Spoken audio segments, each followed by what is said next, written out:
Bonjour, nous avons le plaisir d'accueillir ce matin Didier Renat. Didier Renat qui est le président fondateur de la Symbiocratie. Bonjour Monsieur Renat. Bonjour Monsieur Dim. Alors lorsque j'ai appris que vous étiez de la Symbiocratie, je me suis posé la question, c'est encore quoi cette nouvelle science? En fait, c'est quoi la Symbiocratie? Alors symbiocratie, déjà à l'origine, c'est l'assemblage de deux mots, la symbiose et cratie, le pouvoir. Pas le pouvoir qu'on prend, celui qu'on nous donne. Donc c'est tout simple. Mais fondamentalement, c'est 8 ans de travail avec un certain nombre de chercheurs pour mettre en place et pour créer une méthode pédagogique pour permettre aux gens, dans le monde nouveau qui est en train de naître, et puis le monde ancien qui est en train plus ou moins de disparaître petit à petit, de comprendre ce qui se passe et au niveau cérébral, au niveau mental, au niveau psychologique, de pouvoir s'adapter à ce nouveau monde et puis rester performant, pouvoir trouver tous les nouveaux métiers qui n'existent pas encore, qui vont se créer, et donc arriver à vivre en comprenant tout ce qui se passe au niveau systémique. Alors, le cœur même de la réflexion, c'est au niveau de la conscience collective. Alors, oui, ma question est de savoir maintenant comment faire évoluer la conscience collective.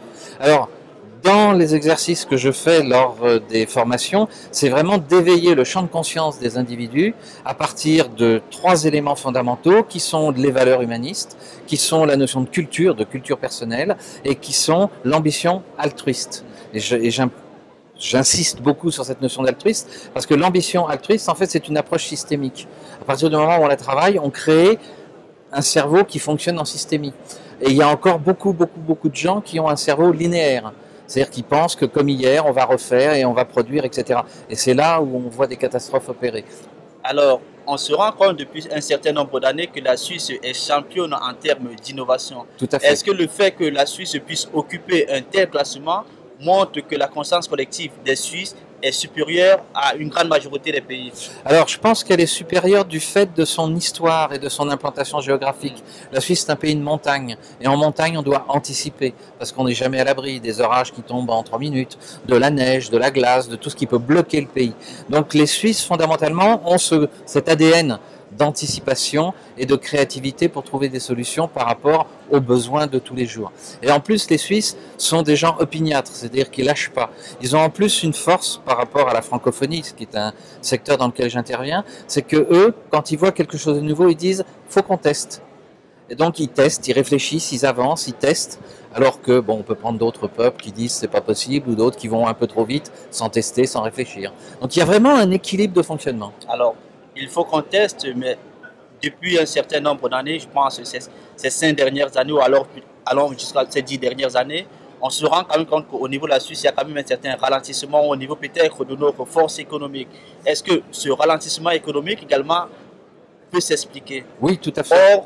Hors contexte économique. Hein? Hors contexte économique, ça s'explique parce que on voit poindre 2 Suisses. Une Suisse qui se dit on a de l'argent, on a du pouvoir, on a des richesses, donc on peut résister à l'évolution socio-écologique qui est mondiale. Et puis il y a une autre Suisse qui est en train d'anticiper et qui est en train de construire un nouveau modèle. Mais la Suisse est bloquée, comme beaucoup d'autres pays, est bloquée par des lois qui sont obsolètes, est bloquée par un paquet de règlements qui bloquent le système. Et il faut que les politiciens, en accord avec les entrepreneurs, développent ce que j'appelle le droit à l'expérimentation, parce qu'il y a des tas de lois qu'il faut supprimer pour en remplacer par des nouvelles, de façon à libérer le système.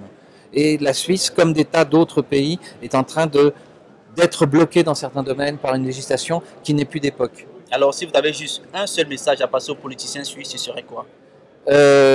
Revisitez vos lois et vous allez vous apercevoir qu'il y en a énormément qui ne sont plus adaptées et qui bloquent l'expansion de la Suisse et la créativité et la réussite de la Suisse. Merci, Monsieur Renat. Merci, Monsieur Dim. Quant à vous, nous vous donnons rendez-vous très prochainement avec un nouvel invité. Au revoir.